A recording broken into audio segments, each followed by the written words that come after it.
കേരളത്തിലെ വിമാനത്താവളങ്ങൾ വഴി സ്വർണം കടത്തുന്ന സംഘങ്ങളിൽ പ്രധാനി അമാന ജ്വല്ലറി ഗ്രൂപ്പ് എന്ന സ്വർണ്ണക്കടത്ത് സംഘാംഗമായ ചരൽ ഫൈസലിന്റെ വെളിപ്പെടുത്തൽ. 5 പേർ കൊല്ലപ്പെട്ട രാമനാട്ടുകര സ്വർണ്ണക്കടത്ത് അമാന ജ്വല്ലറി ഗ്രൂപ്പിന് വേണ്ടിയായിരുന്നു. വാഹനാപകടം അട്ടിമറിയാണെന്ന് സംശയിക്കുന്നതായും അപകടത്തിൽ മരിച്ചവരുടെ കുടുംബങ്ങൾക്ക് അമാന ജ്വല്ലറി ഗ്രൂപ്പ് പണം നൽകിയിരുന്നതായും ഫൈസൽ പറഞ്ഞു.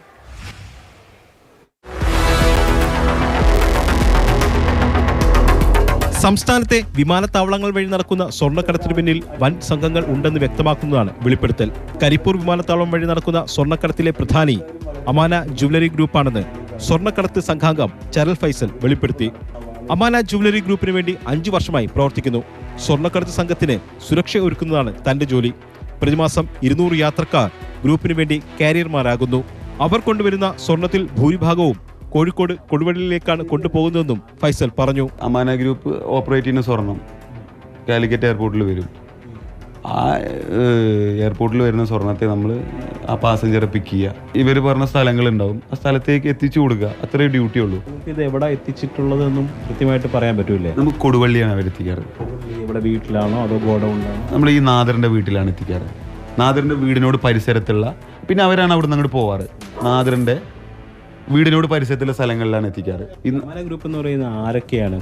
കേരളത്തിലുള്ളവരാണോ അതിന്റെ നേതൃത്വം കേരളത്തിൽ കൊടുവള്ളി കേന്ദ്രീകരിച്ച് പ്രവർത്തിക്കുന്ന കുറച്ച് ആളുകളാണത്. ഈ നാദർ, ജയ്സൽ, ബാബുക്ക, ഈ കുടിക്കൽ ബ്രദേഴ്സ് എന്ന് പറയും. അവർക്ക് ഏകദേശം എനിക്ക് തോന്നുന്നത് ഒരു മാസം 10-200 പാസഞ്ചേഴ്സ് ഒക്കെ ഇറങ്ങുന്നുണ്ടാവാം എന്നാണ് എൻ്റെ പ്രതീക്ഷ. എനിക്കറിയില്ല, ഇറങ്ങുന്നുണ്ടാവും. ഈ അമാന ഗ്രൂപ്പിന് മാത്രം ഇറങ്ങുന്നുണ്ടാവാം. സാറേ, ഈ ഒരു 2 പാസഞ്ചേഴ്സ് തന്നെ ഇറങ്ങിക്കോട്ടെ, ഒരു കോടി രൂപയുടെ ബിസിനസ്സായി ഒരു ദിവസം അവർ ചെയ്യുന്നു. 1 കോടി രൂപയുടെ അത് ഒരു മന്ത്ലി അത് നമ്മളത് കാൽക്കുലേറ്റ് ചെയ്യണം. ഏകദേശം 30 കോടി രൂപയുടെ കച്ചവടം അവർ നടക്കുന്നത്. പക്ഷെ അവർ 300 കോടി രൂപയുടെ കച്ചവടം നടത്താൻ ഒരു സാധ്യത ഉണ്ട്. എത്ര കിട്ടുമായിരുന്നു? നമുക്കെന്ന് പറഞ്ഞാൽ ഒരു പാസഞ്ചേഴ്സിനെ കൊണ്ടുപോയി പിക്ക് ചെയ്ത് കഴിഞ്ഞാൽ ഒരു 20,000 രൂപ കിട്ടുമായിരുന്നു. 2021 ജൂൺ 21 കോഴിക്കോട് രാമനാട്ടുകരയിൽ 5 പേർ വാഹനാപകടത്തിൽ കൊല്ലപ്പെട്ട സംഭവത്തിലേക്ക് നയിച്ച സ്വർണ്ണക്കടത്ത് അമാന ജ്വല്ലറി ഗ്രൂപ്പിന് വേണ്ടിയായിരുന്നു. 5 പേർ മരിച്ചതിന് പിന്നിൽ ഈ ഗ്രൂപ്പിന്റെ പങ്ക് സംശയിക്കുന്നുണ്ട്. ആ ചേസ് നടക്കുന്നതിൻ്റെ ഇടയിൽ നമ്മുടെ ഈ ബൊലിയറോ അടക്കമുള്ള വണ്ടികൾ ഈ ആയിക്കെതിരെ ഒരു ടോറസ് ഫ്രണ്ടിൽ ക്രോസ് ഇട്ടായിരുന്നു എന്ന് പറയപ്പെടുന്നുണ്ട്. ഞാൻ കണ്ടിട്ടില്ല അത്. ഞാൻ ഇപ്പോഴും വിശ്വസിക്കുന്നത് വെച്ച് കഴിഞ്ഞാൽ നല്ലൊരു പ്ലാനഡ് ആയിട്ടുള്ള എന്തോ ഒരു സംഭവം അമാന ഗ്രൂപ്പ് അവിടെ നടത്തിയിട്ടുണ്ട്. എന്താണെന്നറിയില്ല, എന്തോന്ന് അവർ ചെയ്യാൻ ഉദ്ദേശിച്ചിട്ടുണ്ടായിരുന്നു.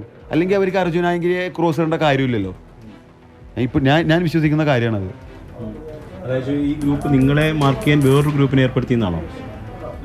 സാറേ, ഞാൻ സംശയിച്ചു പോകുന്ന കുറെ കാര്യങ്ങളുണ്ട്. അതാണ് ചോദിക്കുന്നത്. അതാണ് സംശയം എന്താണെന്ന് വെച്ച് കഴിഞ്ഞാൽ ഇവരെ എങ്ങനെ ഒരു സ്വാഭാവിക ഒരു മരണം, ആക്സിഡന്റ് ഡെത്ത് എന്നാണ് പോലീസ് പറയപ്പെടുന്നത്. എനിക്കതിൽ പരിപൂർണമായിട്ടും വിശ്വാസമല്ല. ആ കേസ് അന്വേഷിക്കണം. 5 മൃതദേഹങ്ങൾ ഞാൻ അന്ന് കണ്ടിട്ടുണ്ടായിരുന്നു. എൻ്റെ കണ്ണാൽ കണ്ടായിരുന്നു. ഓരോ മൃതദേഹങ്ങളും ചെന്നിച്ചിതറിയ കിടക്കുന്നത്. സാറേ, സാധാരണ ഒരു 300 മീറ്റർ വരുന്ന വണ്ടി സ്കിഡായി, ഓക്കെ, സമ്മതിച്ചു. പക്ഷെ 5 പേരൊക്കെ പെട്ടെന്ന് മരിക്കുക എന്ന് പറയുമ്പോൾ സാർ, നമ്മൾ ചിന്തിക്കേണ്ട ഒരു കാര്യമല്ലേ അത്?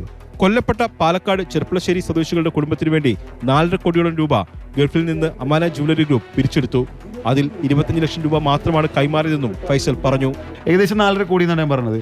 അതിൽ കൂടുതൽ ഉണ്ടായേക്കാം. എന്നോട് ഇഷ്ടം പോലെ ആളുകൾ ദുബായ് എന്ന് എന്നോട് പറഞ്ഞിട്ടുണ്ടായിരുന്നു. അത് നമ്മുടെ ഈ രാജ്യത്തു നിന്നല്ല പിരിവ് നടന്നത്. ഏകദേശം 5 മണിക്കൂർ കൊണ്ടാണ് ആ പൈസ പിരിഞ്ഞത്. അതിൽ വെറും 25 ലക്ഷം രൂപയാണ് അവർ ഈ കുടുംബത്തിന് വേണ്ടി കൊടുത്തത്.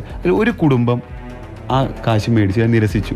രാമനാട്ടുകര സ്വർണ്ണക്കടത്ത് കേസിൽ പ്രതിയാണ് ചരൽ ഫൈസൽ.